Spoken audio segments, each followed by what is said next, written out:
Boa noite! Ah, vocês acharam que ia se livrar de mim? Não, não vão se livrar de mim assim tão fácil. Tá? Eu peço perdão para vocês. Né? Eu demorei um pouquinho mais que outros professores para começar a gravar. Porque, para quem não sabe, eu virei papai no meio dessa pandemia. Então, eu estou com um bebezinho lá de 2 meses, né? Então, muito barulho em casa. Então, estava difícil arranjar algum lugar calmo, né? Sem aquela histeria de crianças e mães desesperadas com bebês. Então agora eu consegui um lugarzinho bacana e a gente vai começar a gravar nossas aulas.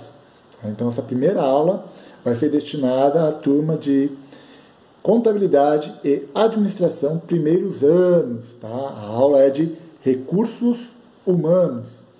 Então essa aula vai ser baseada em cima de um trabalhinho que eu passei para vocês. Foram vários. Mas um dos temas que eu passei para vocês que tratava de um assunto acerca da legislação trabalhista. Era tipos de trabalhadores. Então, antes de entrar nesse trabalho de trabalhadores, a gente vai começar falando um pouquinho sobre quem manda nesses trabalhadores, que é o empregador. Tá? Então, você vai ver a definição de empregador na consolidação das leis trabalhistas, na nossa CLT.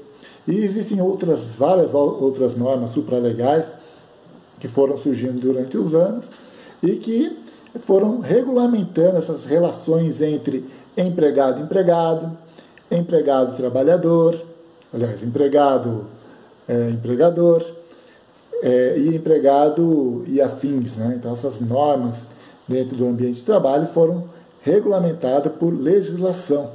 Tá? Então, quando eu falo a gente que é empregador. A gente tem muita pouca margem de manobra para agir por conta própria. Quase tudo está descrito na lei. Tá? Então, primeira coisa, tem que entender o que vem a ser um empregador. Na nossa lei, na nossa CLT, está falando que é aquele que assume o risco da atividade econômica. Professor, assumir o risco da atividade econômica. O que é isso? Não faço nem ideia, professor. Então eu vou dar um exemplo para vocês. Faz de conta que eu, professor Davi, sou dono de uma aviação de transporte público. Tá? E nessa minha aviação tem um monte de funcionários, principalmente motoristas. Se é uma aviação, temos vários motoristas na nossa aviação. E eu tenho um motorista, um funcionário meu, que estava lá dirigindo e bateu na moto. O motoqueiro caiu, quebrou perna, braço, dente. A moto virou um emaranhado de lata. Então, eu pergunto para vocês. Na hora de processar, quem você acha que esse motoqueiro vai processar? Quem? O empregador.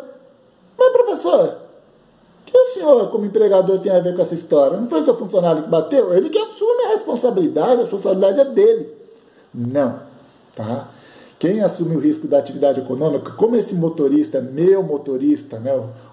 meu trabalhador estava trabalhando lá na minha empresa, prestando serviço, uma atividade remunerada, quem assume o risco sou eu como empregador. Tá? Então, se esse motoqueiro cair, com certeza ele não vai processar o motorista. O advogado dele não vai querer processar o motorista, vai querer processar a empresa, que é quem tem capacidade econômica para pagar o tratamento desse motoqueiro, tem capacidade de bancar outra moto para esse motoqueiro. Então, por isso que não é tão simples assim ser empregador. Deu para entender? Então, isso é assumir o risco da atividade econômica. Eu vou dar outro exemplo mais simples. Tá lá um motorista, dirigindo lá, tranquilão. Daqui a pouco ele se assusta, vê uma lombada, freia, pumba!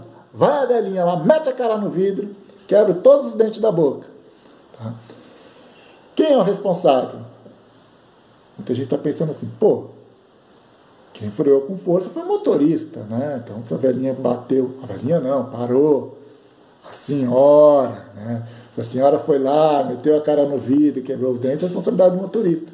Não é do motorista, é do empregador, a responsabilidade é totalmente do empregador. Então, quando essa senhora for lá processar, ela vai chamar um advogado, o advogado vai processar a empresa. Vai processar o empregador e não o trabalhador. Perfeito? Deu para entender o que é assumir o risco da atividade econômica? É isso. Além dessa situação, o empregador também é aquele que dirige a empresa. Professor, o que é dirigir? É fazer os atos de gestão. Pagar a conta, por exemplo, agora na pandemia. A pessoa decide, o empregador, né? Qual a conta que vai pagar? Se vai pagar água, se vai pagar luz, joga para cima, faz um sorteio, assim que funciona? Não. Né? Tem que ver, para isso que a gente faz a administração. A gente tem que realmente, quando a situação aperta, saber a maneira de viabilizar essa empresa, pagar aquelas contas que são mais urgentes, que têm mais necessidade. Então isso varia de empresa para empresa. Tem empresa que é mais importante de água, outra mais de luz. Então, pagar funcionário. Então, quem toma esses atos de gestão é sempre o empregador. Então, é ele que decide se compra mercadoria do fornecedor, se paga o fornecedor, porque tem que pagar, né? Mas qual que paga primeiro. Então, esses atos de gestão sempre é tomado por empregador. Vou dar outro exemplo. Agora, na pandemia, muitos empregadores tiveram que mandar muita gente embora, né? Mesmo contra a vontade, mas isso é um ato de gestão, ele está dirigindo a empresa dele. Então, por mais que o governo fez algumas vantagens aí de suspensão de contrato de trabalho, para esse empregador, de repente não compensava o risco, né? Não sabe quando é que a empresa volta, se volta. Então, muita gente preferiu realmente mandar embora. Então, isso é uma das características que define o empregador. É aquele que dirige a empresa dele, que toma a decisão. Outra característica, presta serviço. Professor, presta serviço? Sim. Se eu sou um empregador, ou eu estou prestando serviço, vou dar o exemplo da aviação, né? Eu tenho uma empresa de transporte público que presta serviço ao público, ou pode ser uma empresa comum, tem uma lojinha lá que eu estou vendendo mercadoria, então, se eu estou vendendo, eu estou prestando serviço. É simples. Então, isso é outra característica do empregador. Além disso, tem outras situações também que fica bem fácil saber que é empregador. Vou dar um exemplo para vocês dos profissionais liberais. Profissionais liberais, alguém sabe dizer para mim o que é? Pensa bem. Não? Profissional liberal são aqueles autônomos, né? Que hoje em dia não chama nem mais de autônomo. Alguém lembra como é que se chama o profissional liberal hoje? Sabe que não é autônomo? Alguém lembra como é que é? Contribuinte individual. Por quê? Porque o professor Davi decidiu? Não. Porque houve mudança na legislação e resolveram caracterizar, mudar a nomenclatura de autônomo para contribuinte individual. Então, para quem não sabe o que é profissional liberal, é aquele que ele mesmo ele vai lá e faz a profissão dele, presta um serviço. Vou dar um exemplo para você que está se formando agora em técnico contábil, vai trabalhar numa contabilidade, o contador é um profissional liberal. Pode ser um profissional liberal. Um advogado, um dentista, pode ser um profissional liberal. Então, ele presta serviço por conta dele. Perfeito? Outra situação que também tem que tomar muito cuidado são com as instituições de beneficência. Então, a gente acha, porque muitas vezes eu trabalho numa ONG, numa coisa de igreja, e lá não oferece lucro, que eu posso não ser considerado empregador. Negativo, viu? Não é isso que vai definir, não. Então, entidades beneficentes também podem ser consideradas empregadores. E na maioria das vezes são empregadores. Professor, mas lá não tem uma das características do empregador que é assalaria. Né? O empregador assalaria. Não, talvez não, mas se tem outras questões aí que definem o empregador. Então, por mais que a pessoa de repente não ganhe salário nem nada, quem gere, quem faz a gestão de uma entidade beneficente pode ser considerado, sim, empregadora. Essa entidade beneficente pode ser considerada empregadora. Então, muito cuidado.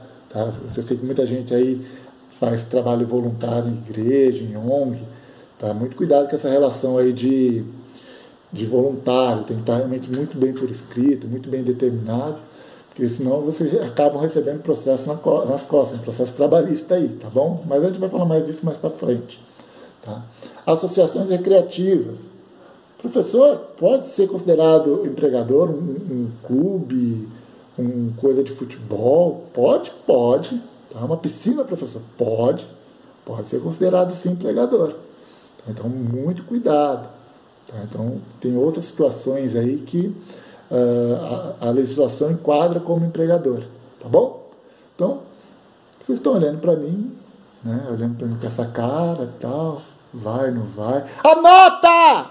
Tá? Então, bem carinhoso, assim, eu falo para vocês, anotem. É necessário anotar.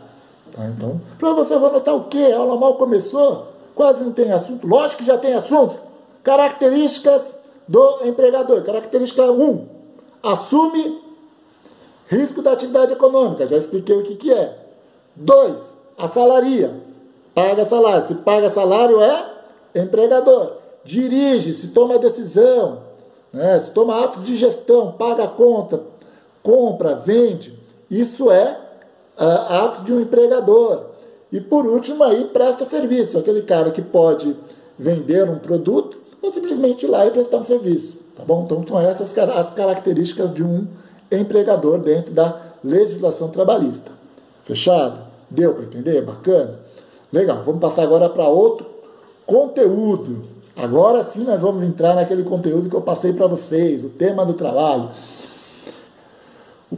Era o segundo tema, né, do mês de junho, que era tipo de trabalhadores empregado. Primeiro nós vamos falar sobre o empregado. Por que vamos primeiro falar sobre o empregado? Porque é o tipo de trabalhador mais conhecido, mais utilizado. Acho que mais de 70% dos tipos de trabalhadores são empregados. Professor, como é que eu consigo saber se a pessoa é um empregado? Simples. Na definição está assim: toda pessoa que presta serviços de natureza não eventual a empregador sob dependência deste e mediante salário. Professor, eu vou decorar um conceito desse? Um conceito que está na CLT? Então, para que eu vim ter aula? Não vai decorar, porque para isso que eu estou aqui. É um show, você vai ter um show. Tá? Então, a gente vai primeiro entender essa definição. Primeiro ele começa falando aí, toda pessoa física. O que é isso? Anota aí. A primeira característica do empregado. Empregado é uma coisa, é um tipo de trabalhador. Empregador é outra situação, tá? Que a gente viu lá no início da aula. Estamos falando do empregado. Tá? Então, a primeira coisa que ele coloca aí, toda pessoa física. O que é toda pessoa física? Vou dar um exemplo para vocês. Esses tempos atrás aí, eu vi num posto de gasolina um cachorrinho com crachá do posto, com o bonezinho. Vocês já viram essa situação? Tá? Sério, professor? Sério. A vira e mexe passa aí que os donos de posto de gasolina, os empregados aí adotam cachorrinho lá, tal. Muito bacana essas entidades que cuidam de animais. Só que eu pergunto para vocês, esse cachorro pode ser considerado empregado? Eu vou dar outro exemplo mais simples. Vocês vão muitas vezes ver a operação da Polícia Federal, da Polícia Estadual, tem aquele cachorro lá que fica cheirando lá a bagagem de todo mundo.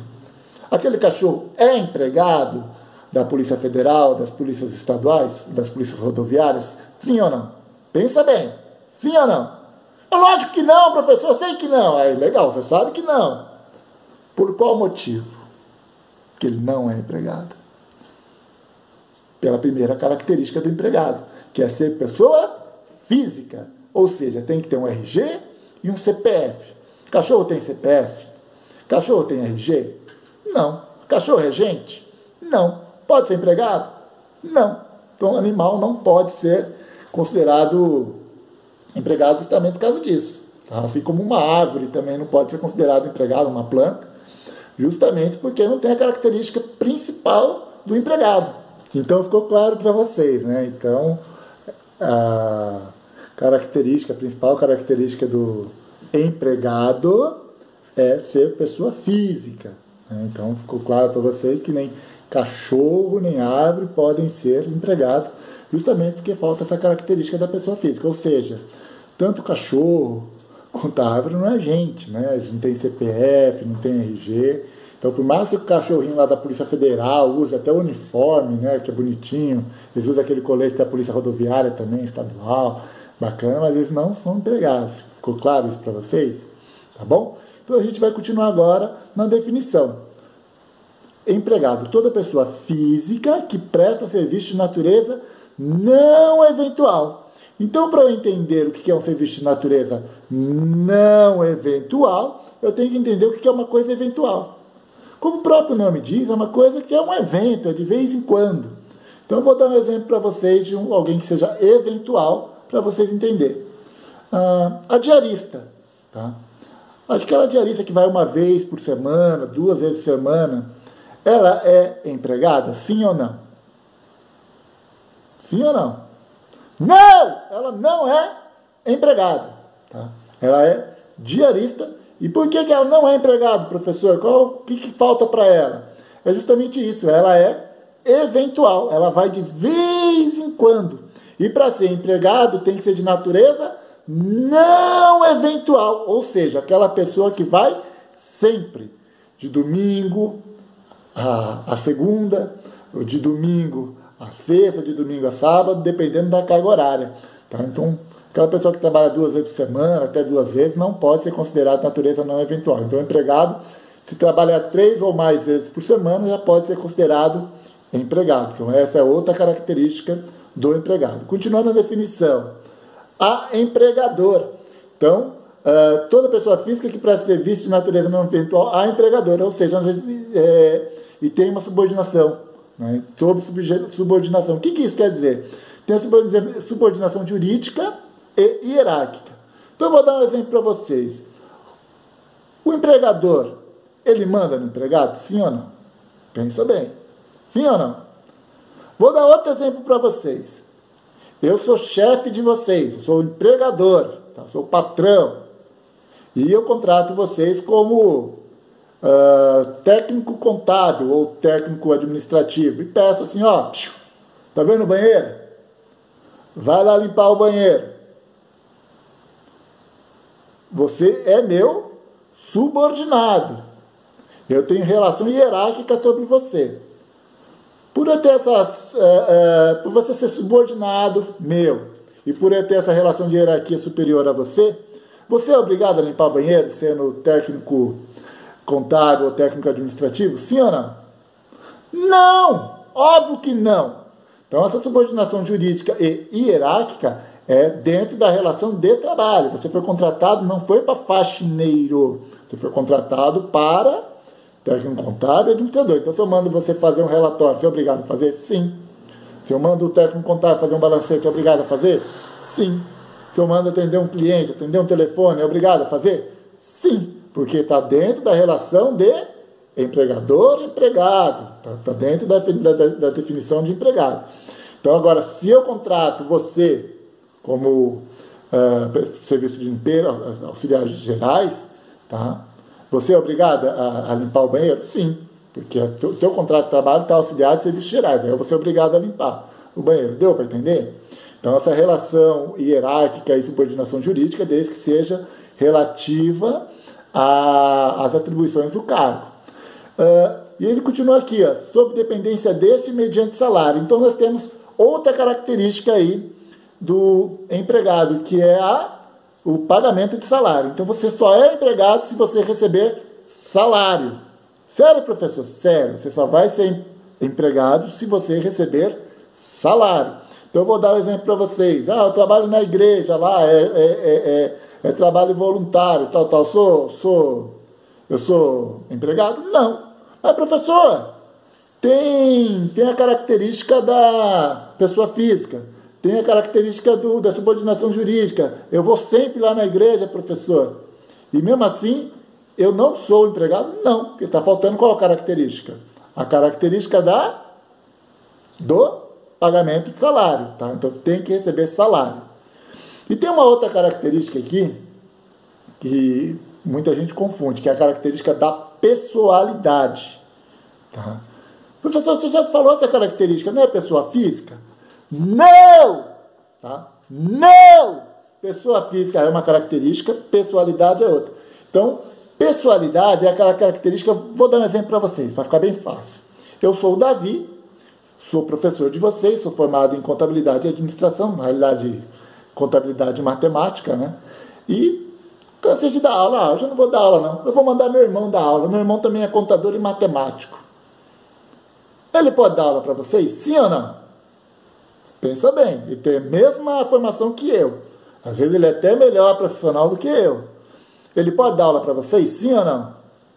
Não! Ele não pode dar aula para vocês. E o motivo é simples. É a característica da pessoalidade. Somente aquela pessoa que foi contratada para fazer aquele serviço que pode fazer o serviço. Então, aquela pessoa que trabalha num lugar lá, numa lojinha da família, e que é o caixa, e que de repente falta e entra o padrasto, entra a mãe, não pode. Tá? Somente aquela pessoa que foi contratada para aquela função que pode fazer isso. Salvo se contratar outra pessoa para dividir a mesma função com você. Tá? Senão, não pode.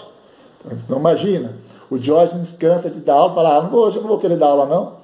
Eu vou pegar um diretor lá de Santa Mara e vou mandar dar aula para vocês. Ele pode fazer isso? Não pode. Tá? Porque o cargo dele é uma coisa o quê? Pessoal. Tá? Por isso que ele é empregado. Ficou claro para vocês? Então, tá todo mundo olhando para mim aí, tal. Anota! Tá? Características do empregado. Primeiro, pessoalidade. Somente a pessoa que foi contratada que pode ir lá prestar o serviço. Serviço não eventual, ou seja, aquela pessoa que trabalha de maneira contínua, todos os dias, ou 5 vezes, ou mais de 3 vezes por semana.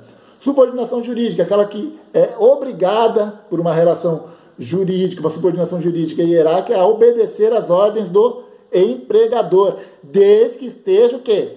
Concernentes à atribuição que foi dada para você no contrato de trabalho. Então, se você for contratado para ser técnico contábil ou técnico administrativo, você vai fazer essas funções. Se você for contratado e manda você limpar o banheiro, que eu dei exemplo, você não vai limpar o banheiro. Mas se você for contratado como auxiliar geral, você vai mandar você limpar o banheiro, você vai limpar o banheiro. Ponto final. Outra característica, pagamento de salário. Também, para ser empregado, tem que receber salário. Também deixei isso bem claro para vocês. Não é. E dei o exemplo das questões da igreja, dos voluntários lá, que por ser voluntário não recebe salário, então não são empregados. Outra característica, pessoa física. Tá? Diferente de personalidade. Personalidade que só eu posso prestar o serviço, porque eu fui contratado, né? Não posso mandar meu irmão, não posso mandar minha mãe. E pessoa física é aquela ideia do cachorro. Lembra do cachorro ou da árvore? Eu não posso contratar um cachorro para ser empregado. Tá bom? Então o cachorro não pode ser porque não tem RG, não tem CPF e não é gente. Tá? Outro tipo de trabalhador também que eu tenho que falar para vocês aqui, antes de terminar, para ser o tema do trabalho, então, que eu falei para vocês, tipo de trabalhadores, empregado e trabalhador eventual. Muita gente confundiu trabalhador eventual com temporário. É a mesma coisa, professor? Não! Não é a mesma coisa. Eu considerei que, como não tinha dado aula para vocês, tal, eu aceitei, tá, e toquei o barco. Tá, mas não é a mesma coisa. Então, o trabalhador eventual, o melhor exemplo é o que eu já dei para vocês, que é o exemplo da diarista, aquela pessoa que trabalha eventualmente, que não vai todos os dias trabalhar. Né? Que eu dei exemplo para vocês da diarista, que ela vai 2 vezes por semana. Então, doméstico é uma coisa, que o doméstico vai todos os dias, e por isso que é empregado, e tem um contrato de trabalho diferente do empregado, que a gente vai ver isso mais para frente. Né? Muito parecido, mas não é igual. E tem a diarista, que é aquela pessoa que vai 2 vezes por semana só. Né? Vai lá, faz a faxina e vai embora para casa. Outro exemplo de eventual, professor, jardineiro, também vai 1 vez a cada 15 dias. Outro exemplo, professor, piscineiro, o cara que limpa piscina. Muita gente aqui no Guarujá tem essa função, então a cada 15 dias vai lá dar uma geral na piscina ou na temporada, 2, 3 vezes por semana, dar uma geral na piscina. Tá bom? É isso. Então eu já passei para vocês hoje os temas, né, vários assuntos de recursos humanos, falamos sobre o empregador, e começamos a falar sobre tipos de trabalhadores. E falamos sobre 2 tipos de trabalhadores. Primeiro, empregado, características, pessoalidade, serviço não eventual, subordinação jurídica, pagamento de salário, pessoa física. Perfeito? E depois, agora, nós falamos sobre o trabalhador o quê? Eventual, que é diferente do empregado. Características, não trabalha continuamente, tá? Então, no máximo 2 vezes por semana, a partir de 3 já dá para questionar ser empregado, e aí já entra em outras relações contratuais. Professor, por que a turma quer contratar como eventual? Porque o eventual não tem direito a nada. Não, professor? Tem direito a INSS? Não. Tem direito à aposentadoria? Não. Tem nada? Tem férias? 13º? Não! Eventual não tem nada. Então você paga o salário, geralmente ele ganha, como é diário, ganha um pouquinho mais, mas também não faz jus absolutamente nada. O empregador não registra ele, o empregador não paga INSS, patronal, não paga INSS do empregado. Então essa pessoa não vai ter direito à aposentadoria, não vai ter direito a férias, não vai ter direito ao 13º. Se machucar, professor, problema, se vira, tá? Sério, professor? Sério. Essa pessoa não tem direito a absolutamente nada, não tem direito ao auxílio-doença, não. Se ficar dodói, se pegar Covid, não tem direito, não. E o empregado, professor? O empregado tem direito a tudo isso, tá? O empregado tem direito a 13º, férias, aposentadoria, tá? Então, essa é a vantagem. Quando ele é mandado embora, tem FGTS para receber. Quando ele é mandado embora, ele tem direito também ao auxílio-desemprego. Então, ser empregado é muito bom. Por isso que, geralmente, quase 80% das relações trabalhistas, a pessoa é empregada. Então, por isso que tem que ficar bem clara essa diferença. E eu acho que por hoje já deu, né? Obrigado para vocês. Tchau, espero que a aula tenha sido bem agradável e que vocês tenham feito essas anotações agora no resuminho da aula que eu falei bem correndo, no caderno aí, que depois a gente vai continuar, tá? Na próxima aula a gente vai continuar falando sobre tipos de trabalhadores. Que tipos, professor? Aqueles outros tipos que eu dei no trabalho para vocês, tá bom? Beijo no coração, fiquem com Deus, tá bom?